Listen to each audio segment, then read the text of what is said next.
I'm still in my black funeral dress, shaking, when Tristan Hale storms out of his glass office so fast the door bangs the wall. If you walk out again, Maren, you're done. Your father's death is not an excuse to abandon your job. His voice slices through the entire floor. Heads lift from cubicles. Someone whispers, "Is he serious?" My hand tightens on the folded obituary I forgot to leave in my car. I can taste grief and disbelief mixing like poison. My breath stutters. My chest burns. My anger starts breathing for me. The fluorescent lights above feel too bright, like they're exposing every raw nerve. Tristan's jaw is set. His arms crossed, waiting for me to apologize.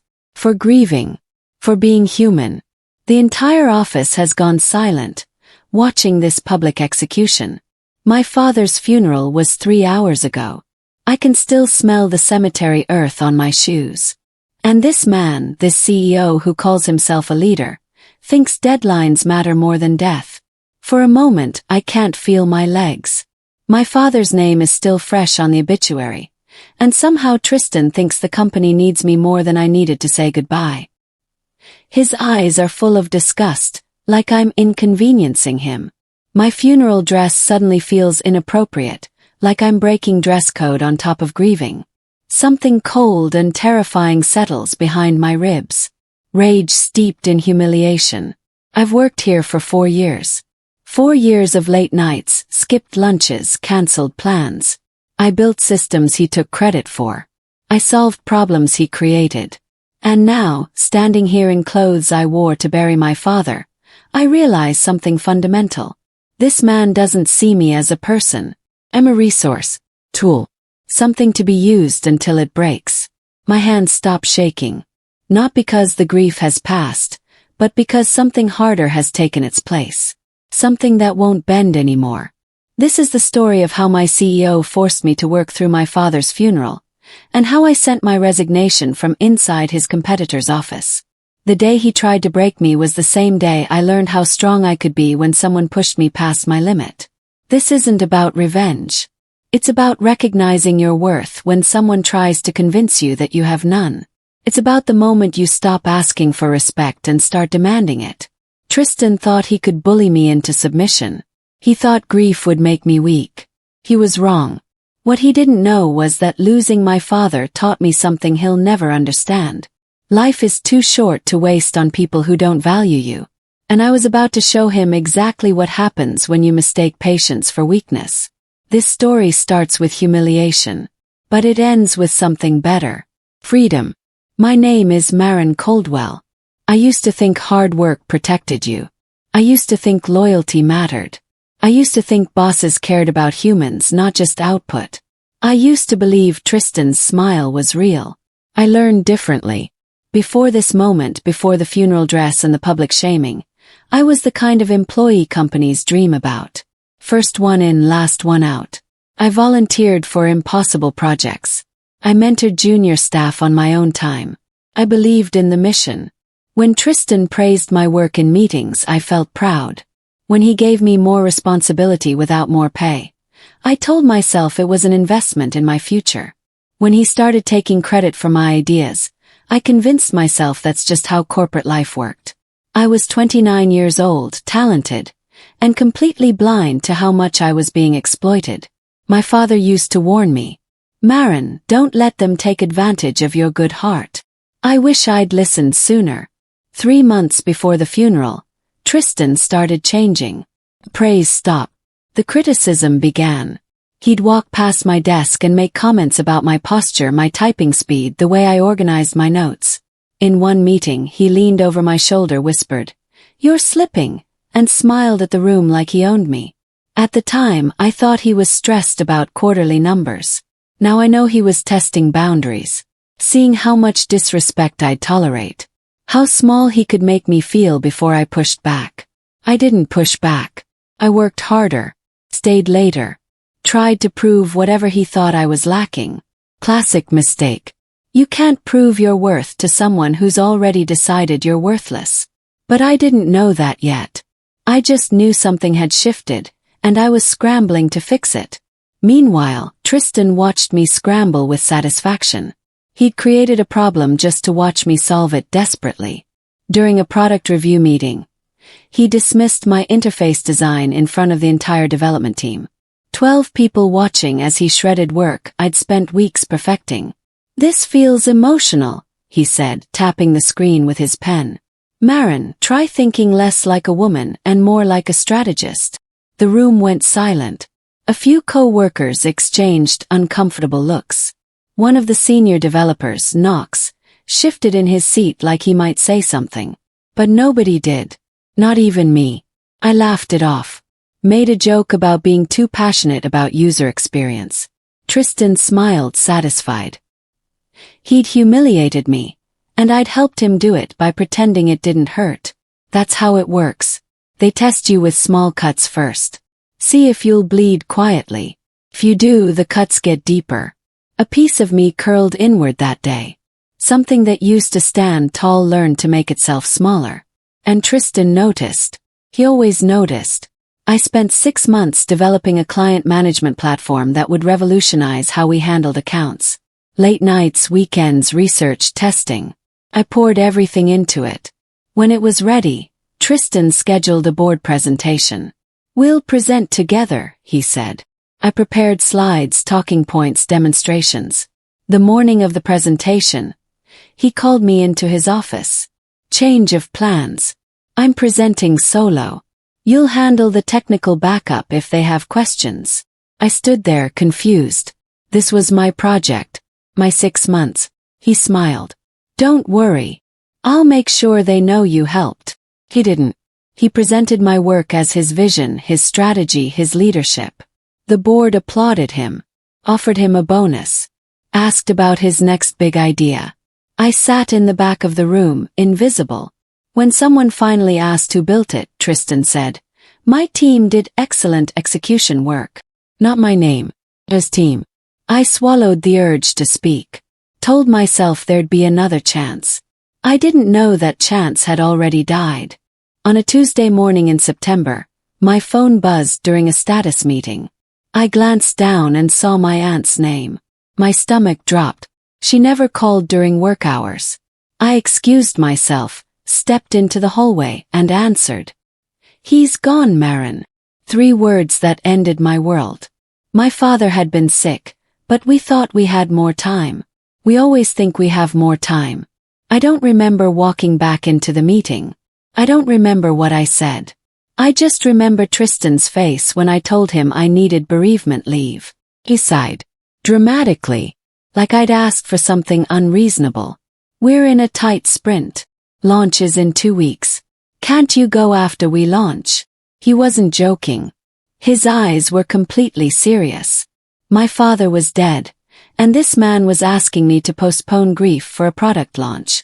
That was the moment I realized he had no boundaries. No humanity. But blood is blood. I left anyway. The next morning I came back to the office only to grab my laptop before heading to the funeral home. I needed to help my aunt with arrangements, write the obituary, choose the casket. Things no one should have to do alone. Tristan summoned me to his office before I could leave. "You're leaving again." His voice was ice. "You already abandoned us yesterday." I explained the funeral was scheduled for Thursday. That I needed these days to arrange everything. He rolled his eyes. Actually rolled them. "Everyone dies, Maren. It's part of life. Show some resilience." The words hung in the air like a slap. Everyone dies. Like my father was a statistic, not a person. Like my grief was inconvenient paperwork. Something inside me fractured. Not broke. Fractured. Like a windshield hit by a stone. Spider web cracks spreading from a single point of impact. I didn't yell. Didn't cry. I just nodded, took my laptop and walked out. Behind me I heard him say, "This is noted." I walked out. Attended the funeral arrangements. Cried until my eyes swelled shut. Wrote an obituary that didn't capture even a fraction of who my father was. Picked a casket. Chose flowers. Called relatives. Moved through grief like walking through mud. My phone kept buzzing. Tristan. 12 missed calls by Thursday morning. 5 text. Unacceptable behavior. Unapproved absence. You're on thin ice. Team is struggling without you. This reflects poorly on your commitment. My father's funeral was at 10 in the morning. I stood beside his casket in a simple black dress I'd bought the night before, and my phone vibrated in my purse. Tristan calling again. I turned it off. When they lowered my father into the ground, I broke. Completely. My aunt held me up. My cousin whispered prayers. And somewhere across town, Tristan was probably complaining about my absence to anyone who'd listen. My grief couldn't compete with his ego. The next morning, I couldn't change out of the funeral dress. Tried. Stood in front of my closet for 20 minutes, but my hands wouldn't move. So I drove to work wearing the same black dress, the same swollen eyes, the same grief hanging on me like a coat. I walked straight through the lobby, past confused co-workers, directly to Tristan's office. He looked up from his computer, saw me, and his face went red. He stood so fast his chair rolled backward. Stormed past me into the hallway where everyone could see. If you walk out again, Maren, you're done. Your father's death is not an excuse to abandon your job. The hallway from chapter 1. The humiliation burned deeper than the grief. But something else burned too. Clarity. This man would never see me as human. Would never respect me. Would never change. And I was done trying to earn basic decency from someone incapable of giving it. I wouldn't fight him. That's what he wanted. I would outmaneuver him. I didn't quit. That would have given him exactly what he wanted. Relief. The satisfaction of driving me out. Instead, I became quiet. Precise. I started documenting everything. Every email he sent. Every meeting where he spoke over me. Every time he took credit for my work. Every microaggression. Every demand. Every boundary he crossed. I created folders. Screenshots. Timestamps. Recordings of meetings where I clearly presented ideas he later claimed as his. I worked with the same dedication as before, but now with a different purpose. Not to please him. To protect myself. Tristan thought my silence meant surrender. That he'd broken me. He'd walk past my desk and smirk, satisfied with his dominance. What he didn't know was that quiet people aren't always weak. Sometimes we're just planning. And I was planning something he wasn't prepared for. I was building a case, brick by brick. And when the time came, he wouldn't see it coming. That night, going through old emails, I found something I'd forgotten. A message from Nexwell Dynamics, Tristan's sworn competitor in the industry. They'd reached out 6 months ago asking if I'd consider a leadership role. Senior product manager. Team of 12. Significant salary increase. At the time, I'd archived it without responding. I was loyal. I believed in Tristan's vision. I thought leaving would be betrayal. Now loyalty felt like a joke. A trap I'd walked into willingly. I reread the email 3 times. The recruiter's name was Vera Kincaid. Her message was professional but warm. We've followed your work. Your approach to user-centered design is exactly what we need. Check the date. 6 months old. Would they still be interested? Only one way to find out. I hit reply. Ms. Kincaid, if the position is still available, I'd like to discuss it. Best, Maren Coldwell. I sent it at 11 at night. She responded in 7 minutes. Let's talk. The interview happened 3 days later. I took a sick day, something I rarely did. Drove to Nexwell's headquarters downtown. Their building was modern, all glass and steel, completely different from Tristan's dated office. Vera Kincaid met me in the lobby herself. Shook my hand like I mattered. Led me to a bright conference room with a view of the city. She asked about my experience, my ideas, my vision for product development. And then she did something Tristan never did. She listened. Actually listened.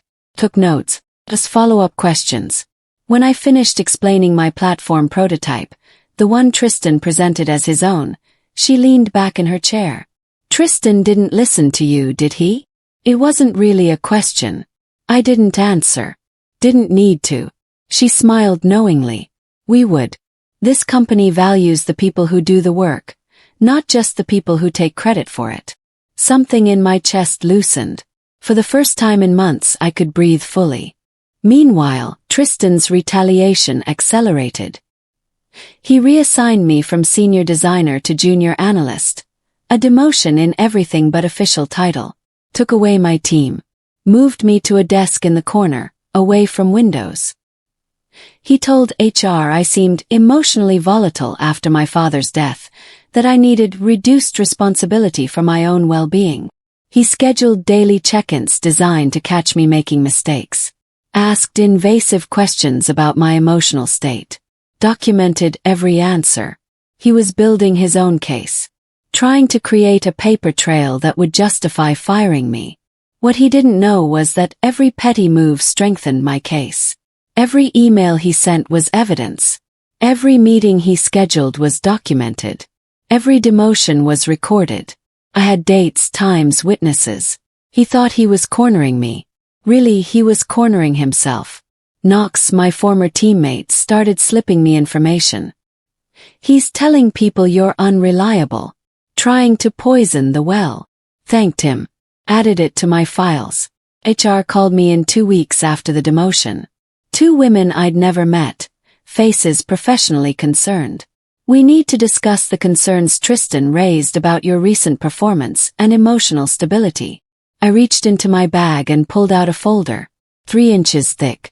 Organized with tabs and labels. Handed it across the table. These are documented instances of workplace harassment, credit theft, and retaliation following protected bereavement leave.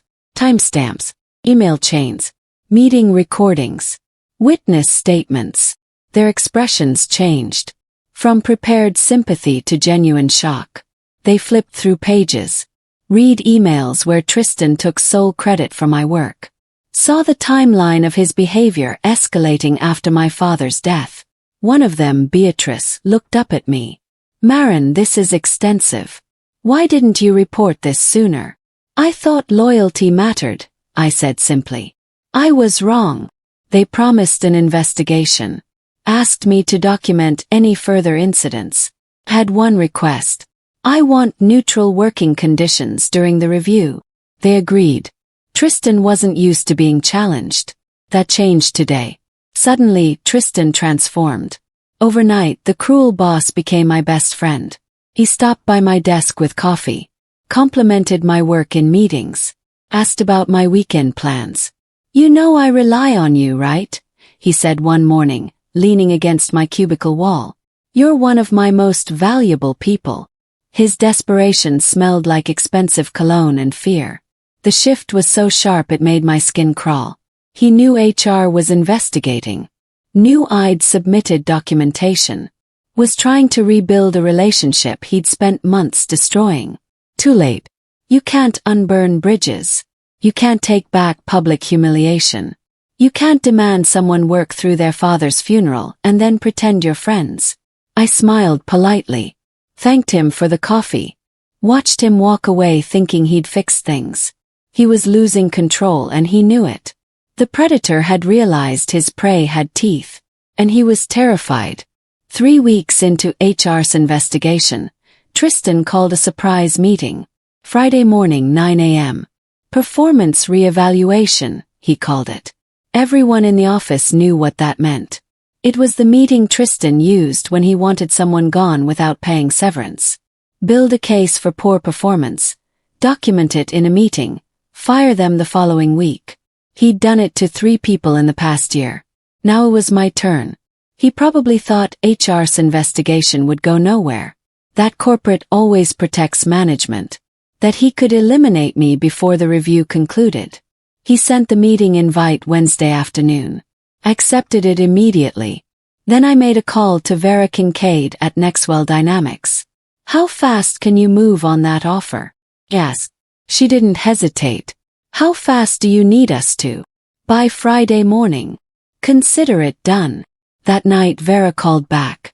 They'd expedited everything. Offer letter ready. Signing bonus included. Start date flexible. We want you, Maren, she said. Just say yes. Thursday evening, I sat in my apartment staring at the offer letter. Senior Product Manager. Salary 50% higher than my current pay. Team of 15. Full creative control. Benefits that actually felt like the company valued employees. It was everything I'd wanted at Tristan's company but never received. I thought about my father. What he'd say. He'd always told me to know my worth. To never let anyone make me feel small. To walk away from tables where I wasn't valued. I signed the offer. Scanned it. Emailed it back.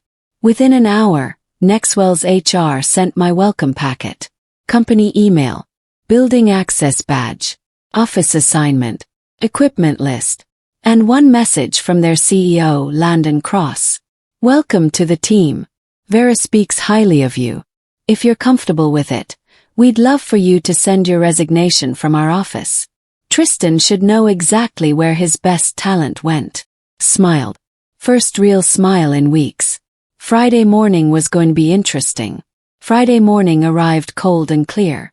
I woke up at 5 a.m., packed my personal items from my apartment into my car. Photos, plants, coffee mug, things that made my space mine. I dressed carefully. Professional. Powerful. I wasn't walking into Tristan's ambush meeting. I was walking away from it. I drove to the office, parked in my usual spot, walked through the lobby one last time. Knox saw me, started to wave, then noticed I wasn't carrying my work bag, just my purse. His expression changed to understanding. I took the elevator to the 3rd floor, walked past my corner desk without stopping, past Tristan's office where he was preparing his reevaluation paperwork. Out the back exit. Nobody stopped me. Nobody asked questions. And just like that, I left Tristan's company for the last time. Not fired. Not broken. In complete control. I got in my car and drove across town to Nexwell Dynamics. The morning sun felt warmer than it had in months. Air tasted cleaner. Freedom is lighter than you'd think. Nexwell's lobby was already expecting me. The receptionist, Paige, smiled wide. You must be Maren. Welcome. She handed me a temporary badge and walked me to the elevators. Vera met me on the 5th floor, shook my hand warmly. Ready for your first day? Not quite yet, I said. First, I need to send an email. She grinned. Follow me. She led me to my new office. Actual office, not cubicle. Windows overlooking downtown. A desk 3 times the size of my old one. My name already on the door plaque. Maren Caldwell, Senior Product Manager. Inside, a laptop was set up and ready. Nexwell email already configured. Landon Cross, the CEO, was waiting inside. He extended his hand. Maren. Glad you're here. I shook it. He gestured to the laptop. Whenever you're ready. I sat down in my new chair. Opened my email. Created a new message. The cursor blinked in the recipient field, waiting. I typed Tristan's email address. My hands were steady. I wrote, Tristan, effective immediately, I resign from my position. No notice period. I'm sending this from my new office at Nexwell Dynamics, where I've accepted the role of Senior Product Manager. I'll be leading the team you once told me I wasn't qualified to join. My company equipment is in my desk. My badge is in my drawer. Don't contact me. Regards, Maren Caldwell. No anger. No insults. No emotional breakdown. Just truth. Professional. Clean. Devastating. I reread it once. Considered softening it. Decided against it. This wasn't cruelty. It was clarity. Setting a boundary he could never cross again. Vera and Landon watched silently. Respectfully. They understood what this moment meant. I moved the cursor to the send button. Thought about my father. About the funeral dress. About being told that grief was unprofessional. About every humiliation, every stolen idea, every time Tristan made me feel worthless. My finger clicked. The email sent. Somewhere across town, Tristan's Friday morning was about to get very interesting. The response was immediate. Not from Tristan. From the industry. Within 20 minutes, Vera's phone started ringing. It's our board, she said, stepping out. They heard already. Apparently Tristan had called 3 board members in a panic. His top product lead had resigned during a critical launch phase and gone to his primary competitor. The board wanted confirmation. Within an hour, Nexwell's stock ticked up 2 points on speculation about new talent acquisition. Tristan's company stock dropped 0.5 point on concerns about leadership instability. His investors started asking questions. Why had he lost his lead developer? What about those HR complaints they'd heard rumors about? Why was there an investigation into workplace harassment? The platform I'd built, the one he'd presented as his vision, was scheduled to launch in 1 week. Except nobody knew how to finish it. I'd been the only one who understood the complete architecture. His emergency meeting at 9 a.m., the one meant to fire me, turned into crisis management. His empire had hairline cracks. Just tapped them. Hard. The collapse took 2 weeks. First, the HR investigation concluded. They found sufficient evidence of harassment, credit theft, and retaliation. Recommended immediate suspension pending further review. The board complied. Tristan was placed on administrative leave. His interim replacement discovered the platform launch couldn't proceed without critical components only I knew how to implement. They delayed the launch. Clients got nervous. 2 major accounts pulled contracts, citing instability and broken promises. Investors demanded answers. When they learned the lead developer had left due to CEO misconduct, they threatened to pull funding. A planned merger with a European firm collapsed when the due diligence team uncovered the investigation. 3 senior employees resigned in solidarity with me, publicly citing toxic leadership. Within 2 weeks, Tristan's company had lost 15% of its value, for major accounts, and all remaining credibility. The board announced a permanent leadership change. Tristan was out. He released a statement about pursuing other opportunities. Everyone knew what it really meant. He'd destroyed his own company through arrogance and cruelty. At Nexwell, I led the team Tristan once mocked. We rebuilt the platform he'd ignored, better and faster. Added features he'd dismissed as too emotional. Launched it to widespread praise from industry analysts. At the press conference, someone asked how it felt to rise so quickly after leaving my previous position. I thought about my father. About the funeral I wasn't allowed to mourn properly. About the woman in the black dress, shaking in a hallway, being told her grief didn't matter. About the moment I decided I was worth more than any company that couldn't see it. It feels like choosing myself, I said. Like recognizing that loyalty to others means nothing if you're not loyal to your own worth first. The journalist nodded, scribbled notes. A camera flashed. And somewhere, Tristan was probably watching, realizing he'd destroyed himself the moment he underestimated me. That was the truest revenge. Not destruction. Elevation. I didn't pull him down. I simply rose higher than he could ever reach. And he'll spend the rest of his career knowing he had something valuable and threw it away. While I'll spend mine knowing I was always worth more than he could see.